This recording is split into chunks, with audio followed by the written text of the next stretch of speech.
Hello everyone, welcome back to my channel. This is Ankita and you are watching the craft launch.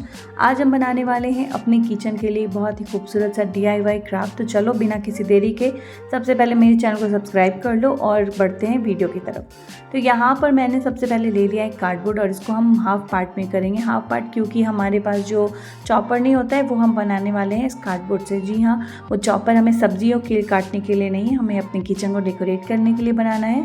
तो काफ़ी सारा आप ऐसा decorative piece देख लेते होंगे अमेज़ॉन पे, ऑनलाइन, या कई सारे डेकोरेटिव आपको मिल जाएंगे ऐसे आइटम्स जो कि बहुत ही खूबसूरत रहते हैं, जिन पे बहुत प्यारे प्यारे कोट्स भी लिखे रहते हैं।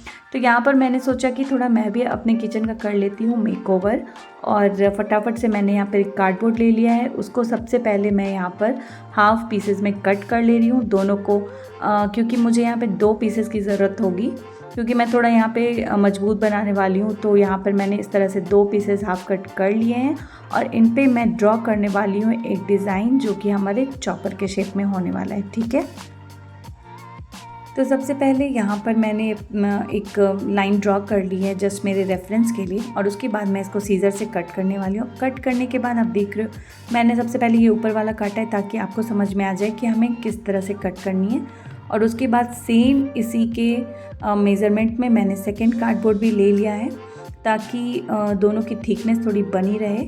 इस वजह से मैंने इसके बैक साइड मतलब 2 अलग अलग कार्डबोर्ड का यहाँ पर यूज़ किया है। और फेविकॉल की हेल्प से मैं यहाँ दोनों कार्डबोर्ड को जोड़ लूँगी, पेस्ट कर लूँगी। पेस्ट करने के बाद जब हमारा कार्डबोर्ड मतलब बेस हमारा जो है बिल्कुल रेडी है, तो अब मैंने यहाँ पर लिया है वॉल पुट्टी का पेस्ट, जो कि यहाँ मेरे बहुत काम आने वाला है। बेसिकली आपको यहाँ पे एक टिप्स दे देती हूँ। अगर आपको कोई सा भी क्राफ्ट बनाना है जिसमें कि आपको बहुत अच्छा सा एक सरफेस चाहिए, तो आप वॉल पुट्टी का पेस्ट बना लीजिए सिंपली, और उसका पेस्ट आप अपने DIY क्राफ्ट पे डाल सकते हो, और उसके बाद उसका जो बेस बनता है ना वो सच में बहुत ही ज़्यादा अच्छा होता है। तो यहाँ पर मैं वही वॉल पे पुट्टी का पेस्ट लगा रही हूँ, और आप इसको प्लेन करने के लिए यहाँ पर पानी का यूज़ कर सकते हो। अपने हाथ को पानी में डिप करते जाओ और वो पेस्ट को अच्छी तरीके से प्लेन करते जाओ। ठीक है, तो यहाँ पर मैं साइड्स में भी थोड़ा थोड़ा वॉल पुट्टी का पेस्ट लगा दे रही हूँ, जिसकी वजह से मेरे जो एजेस होंगे वो भी इनसे कवर हो जाएंगे। और अगर नहीं तो फिर आप चाहें तो टिश्यू पेपर भी यूज़ कर सकते हैं, और उसके बाद कम्प्लीटली इसे सूखने देना है। सूखने के बाद ये ज़्यादा टाइम नहीं, 2-3 घंटे टाइम लगेंगे इसको सूखने में। उसके बाद एक सैंड पेपर ले लो इसे और अच्छे से सरफेस को बढ़िया से रगड़ लो। ठीक है, और रगड़ने के बाद आपको एक बहुत ही स्मूथ सरफेस मिलने वाला है जिस पे आप किसी भी तरह के आर्ट, क्राफ्ट, ड्राइंग कुछ भी कर सकते हो। और उसके बाद सिंपली मैंने इस पे पेंसिल से यहाँ पर एक छोटा सा कोट लिख लिया है। आप चाहे तो कुछ भी लिख सकते हो, आप चाहे तो कोई ड्राइंग भी इस पे बना सकते हो। और मेरे पास यहाँ पे ब्लू कलर था तो मैंने यहाँ पर इसका यूज़ करके सिंपली स्पॉन्ज से डैप डैप करके साइड्स में इसके एजेस पे कलरिंग करी है। अगर आपका मन हो तो आप पूरा जो बेस है उसको भी किसी कलर से कर सकते हो। हालांकि ये जो वॉल पुट्टी का पेस्ट जो बेस हम बनाते हैं ना, इस पर कलर बहुत ज़्यादा सोक होता है। आई मीन कि कलर अगर आप इस पर पानी लगा के करोगे तो उतना अच्छा नहीं आएगा, लेकिन अगर आप डायरेक्ट कलर करोगे तो वो आपका कलर यहाँ पे बहुत ज़्यादा यूज़ होता है क्योंकि वो सोक कर लेता है। ठीक है, तो यहाँ पे मैंने यहाँ पर शॉर्टकट यूज़ किया है और फटाफट से मैंने स्पॉन्ज की हेल्प से इसके साइड्स में डैप डैप करके ये डिज़ाइन बना लिया है। और उसके बाद इसके साइड्स में भी जो एजेस बचे हुए हैं उनको मैंने यहाँ पर डार्क ब्लू कलर से साइड्स में कंप्लीट कर लिया है। चारों तरफ से अच्छी तरह से पेंटिंग कर ली है और उसके बाद इनको सूखने के लिए छोड़ दिया है। जब ये सूख जाएंगे तो फिर मैं इनके बीच वाले पार्ट में जहाँ मैंने कोटेशन लिखी है उसको भी मैंने ब्लैक कलर के एक्रेलिक पेंट से लिख लिया है। अगर आपको ब्लैक कलर का जो नॉर्मल एक्रेलिक पेंट आता है उससे नहीं लिखना है तो आप ब्लैक कलर के एक्रेलिक पेंट में थोड़ा सा पाउडर मिला करके उससे भी लिख सकते हो। उससे आपको एक चॉक पेंट का लुक आता है। ठीक है, ये मैंने सेकेंड टिप्स भी आपको इस वीडियो में दे दी। तो अब यहाँ पर मैंने इसको ब्लैक कलर से पूरे के पूरे को कंप्लीट कर लिया है, और थोड़ी बहुत हाइलाइटिंग करने के बाद इसको हैंग करने के लिए भी मेरे पास एक जुगाड़ है। तो सबसे पहले मैंने यहाँ पे क्या है कि मेरे पास जूट की रस्सियाँ थी, तो इसको मैंने यहाँ पर ऊपर की तरफ पहले एक कुछ नॉट बांधेंगे जिसमें कि मैं कुछ फ्लावर्स डेकोरेट करने वाली हूँ। अगर आपके पास फ्लावर्स नहीं है तो आप आर्टिफिशियल या फिर अगर आप पेपर फ्लावर जानते हो बनाना तो आप उसको भी बना करके ऊपर में लगा सकते हो। तो कुछ इस तरह से मैंने यहाँ पे पहले जूट के रस्सी लेकर के कुछ नॉट बांधी है और उसके बाद उनको कट करके सिंपली कुछ अच्छे से डिज़ाइन में कन्वर्ट कर दिया और उसमें ही मैंने, मेरे पास कुछ आर्टिफिशियल फ्लावर थे जो कि मैंने उसमें लगा दिए हैं। तो उसके बाद मेरा ये DIY बिल्कुल रेडी है।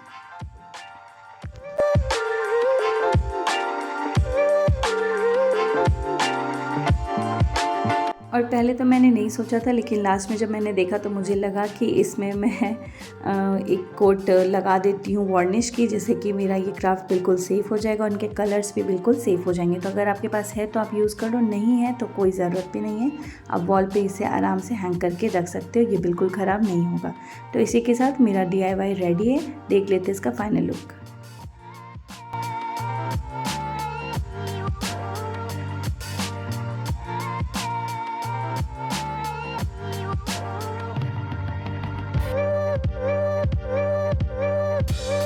और ये सेकेंड DIY है जहाँ पर मैं यूज़ कर रही हूँ आइसक्रीम या कोई मिठाई का डब्बा जो भी हो, उसके ऊपर का कवर। ये काफ़ी टाइम से मेरे पास पड़ा हुआ था, मुझे समझ नहीं आ रहा था कि इसको मैं फेंकूँ या रखूँ, क्योंकि इसकी शेप बहुत ही अच्छी लग रही थी मुझे। तो मेरे दिमाग में कहीं ना कहीं था कि इसका मैं यूज़ कर सकती हूँ। तो आज मैं इसका यहाँ पर यूज़ कर रही हूँ। कार्डबोर्ड ले लिया है, उसी के शेप में यहाँ पर एक और कार्डबोर्ड ले रही हूँ, जिसके ऊपर मैं कुछ किचन रिलेटेड जो सामान होते हैं हमारे, स्पैचुला या फिर जो चम्मचें होती हैं, उनके शेप में यहाँ पर कुछ कार्डबोर्ड कट कर लूँगी और उनका ही कुछ मैं यहाँ पे DIY बनाने वाली हूँ। तो आप देख रहे हो मैंने यहाँ पर 2 स्पैचुला लिए हैं, जिसको कि मैंने यहाँ पर कार्डबोर्ड से कट कर लिया। उनके बेस को थोड़ा मोटा रखने के लिए मैंने यहाँ पर 2-2 शीट लिए हैं और इन सबको मैं यहाँ पर फेविकॉल से फिक्स करने वाली हूँ। पेस्ट करने के बाद इसको आराम से पहले आप पेस्ट कर लीजिए और पेस्ट करने के बाद थोड़ी देर सूखने देना है। तो ये बिल्कुल रियल वाला लग रहा था मुझे, ऐसे बहुत ही अच्छा लग रहा था। तो यहाँ पर इसको मैंने यूज़ कर दिया है। और बहुत सारे आप DIY ऐसे भी देखते होंगे जिनको कि बहुत जो हमारे ओरिजिनल वाले लकड़ी के जो स्पून्स होते हैं उन पे लोग पेंट कर लेते हैं, तो आप वो भी उनका भी यूज़ कर सकते हो। बट मैंने यहाँ पर कार्डबोर्ड लिया है क्योंकि मेरा बेस जो है वो कार्डबोर्ड ही है। तो मैं बहुत ज़्यादा हैवी नहीं करना चाहती थी, क्योंकि लकड़ी वाले जो ओरिजिनल्स होते हैं वो काफ़ी हैवी हो जाते हैं। तो कुछ इस तरह से मैंने इनको यहाँ पर पेस्ट करके साइड रख दिया। अब ले लिया है मैंने यहाँ पर एक छोटा सा कार्डबोर्ड, जिससे कि मैं कुछ अल्फ़ाबेट लिखने वाली हूँ। तो सबसे पहले तो साइड्स के जो भी बॉक्सेस के जो कवर हैं उनको मैं यहाँ पर कट कर लूँगी और उसके बाद मैं यहाँ पर ईट अल्फ़ाबेट लिखने वाली हूँ। तो ईट में सबसे पहले मैं यहाँ पर जो तीनों लेटर्स हैं उनको यहाँ पर कट आउट निकाल लूँगी फटाफट से। तो अगर आपके पास कोई और भी, जैसे कि बच्चों के होते हैं ना कार्डबोर्ड से अल्फ़ाबेट्स वाले प्लास्टिक के, अगर आपके पास वो है तो आप डायरेक्टली उनका यूज़ कर लो। मेरे पास नहीं थे तो मैंने यहाँ पे कार्डबोर्ड से बना लिया। और क्योंकि मेरा यहाँ पर थीम ऐसे black and blue kind of मैंने सोचा हुआ था, तो इस वजह से भी मैंने यहाँ पर कार्डबोर्ड का यूज़ किया है, ताकि मैं अपने जो ये अल्फ़ाबेट है उनको सेम कलर में यहाँ पर कर सकूँ। तो यहाँ पर सबसे पहले तो सारे अल्फ़ाबेट्स कट करके साइड कर लेंगे फटाफट से।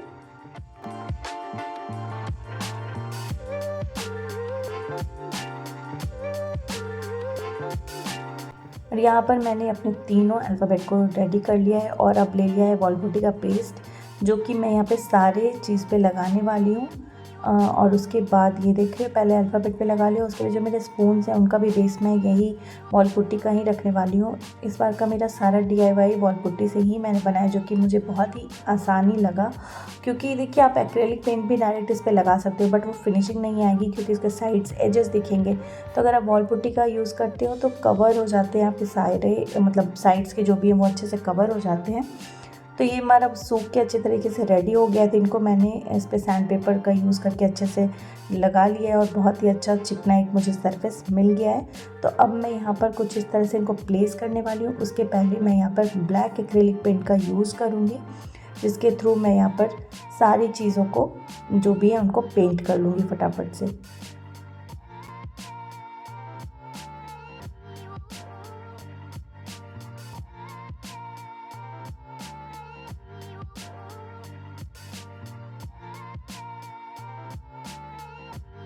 जो ये स्पून्स हैं इनको भी मैं ब्लैक से ही पेंट करने वाली हूँ। सिर्फ जो बीच का पार्ट है हमारा आइसक्रीम का जो कवर का पार्ट है, डब्बे का कवर, उसको मैं यहाँ पर वाइट और कुछ ब्लू में, क्योंकि मेरा थीम जो है वो पहले मैंने जो DIY बनाया था वो ब्लू कलर में ही था, तो मैं कुछ उससे मिलता जुलता ही रखने वाली हूँ। क्योंकि अगर किचन में मैं इनको डेकोरेट करूँगी तो दोनों सिमिलर काइंड ऑफ लगने चाहिए, इसलिए।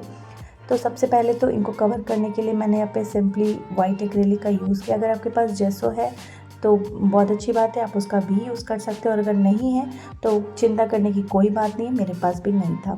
तो मैंने यहाँ पे सिंपल वाइट एक्रेलिक का यूज़ किया और ब्लू कलर को कुछ इस तरह से हल्के शेडिंग करके मैंने किया, डायरेक्टली नहीं किया है, उनको थोड़ा वाइट में पेस्ट वाइट कलर से मिक्स करके मैंने यहाँ पे कर लिया। 2-3 कोट लगाने के बाद ये कुछ ऐसा बेस मुझे मिल रहा है, और सिंपली जो मेरा अल्फ़ाबेट था उसको मैं यहाँ पर फेविकॉल के थ्रू पेस्ट कर ले रही हूँ। आप चाहें तो यहाँ पर वार्निश का यूज़ कर सकते हैं, और अगर नहीं तो भी कोई बात नहीं है। और ये लास्ट में ये टी लगाते ही हमारा क्राफ्ट बनकर बिल्कुल रेडी है। तो चलिए बता देना लास्ट में कैसा लगा आपको मेरा वीडियो, और देख लो उसका फाइनल लुक। अगर आपको मेरा वीडियो पसंद आया होगा और आसान लगा होगा तो प्लीज़ मेरे चैनल को सब्सक्राइब करना बिल्कुल मत भूलिए। मिलती हूँ आपसे नेक्स्ट वीडियो में। Take care and bye.